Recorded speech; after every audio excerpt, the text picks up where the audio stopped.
What's the worst mistake you ever made when texting someone? So, I know a girl, she's 15, and I'm not quite sure what she has, but I do know she's mentally challenged. She's the sweetest little girl I know, heart of gold and extremely generous, and friendly. She's taken quite a liking to me, and her parents say she apparently doesn't stop talking about me at the dinner table, or whenever she gets the chance. I think she sees me the same way younger kids find high schoolers cool. She's recently taken an interest in building her own wardrobe. She didn't care much aside from preferring certain colors and prints, and her mother apparently bought most things for her, but she's begun to develop her own taste fashion-wise.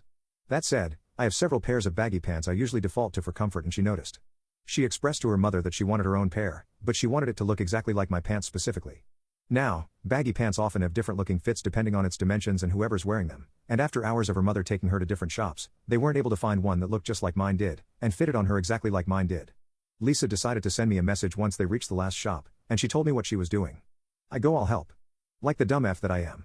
God, if I could just ask to turn back time, I would have tossed my phone and myself down a whale's colon in the hopes that would save me from the day's humiliation. But as we are all just men, I was powerless.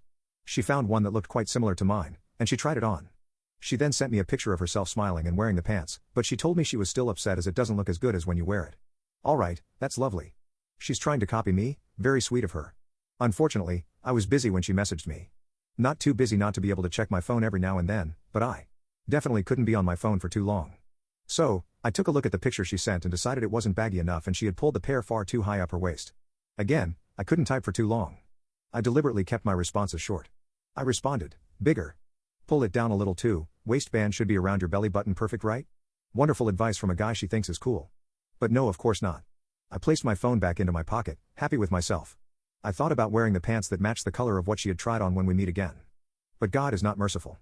In fact, God has forsaken us all. The second message never sent. Bigger, it's a single word and it sounds dry and uninterested. But surely sounding dry and uninterested in a conversation with a mentally stunted girl isn't too much of a sin, right? That wasn't my sin, unfortunately. And it's probably time I should mention Lisa is a black girl. Now, ladies and gentlemen, please open your keyboards and spot the letter B with me. It's on the lower right side, correct? Lovely.